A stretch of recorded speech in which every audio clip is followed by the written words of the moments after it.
As the twilight of the 11th century descended, Europe was caught in the tumultuous grasp of the Middle Ages.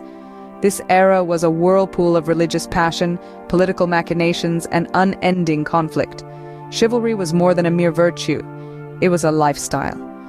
Amidst this turbulence, and of legendary skill emerged Godfrey of Bouillon. Birthed around 1060 within the fortress walls of Béziers, Godfrey was the second offspring of Eustace II, Count of Boulogne, and his consort, Ida of Lorraine. His distinguished ancestry traced back to Charlemagne, the pioneer Holy Roman Emperor, potentially explaining Godfrey's later pursuit of honor. Godfrey's early existence was sculpted for the warrior's path.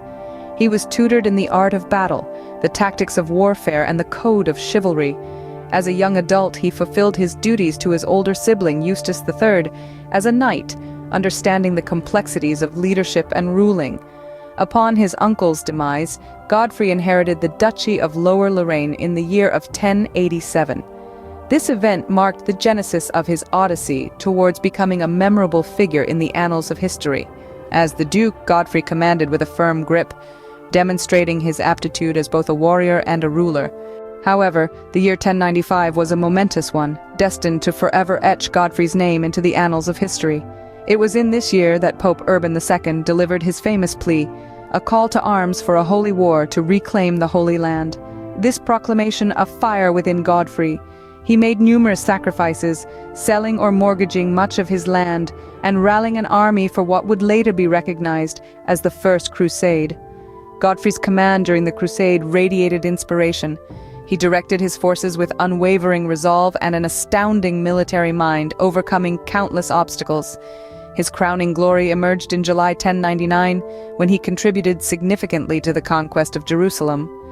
Following this triumph, Godfrey was proposed the title of King of Jerusalem. In an act of humility, he declined, opting instead for the title of Defender of the Holy Sepulchre, demonstrating his conviction that the real King of Jerusalem was Christ.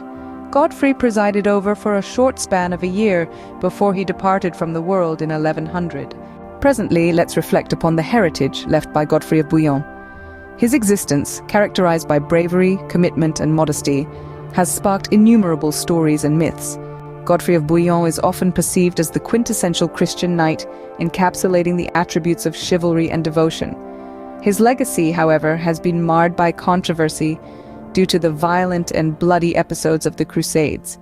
It is crucial to note that Godfrey was a man of his time, guided by the beliefs and principles of his period. His life serves as a token of an era where faith could move mountains, where knights would charge into battles bearing the cross on their shields, and where history was permanently reshaped by the bold visions of those who dared to dream.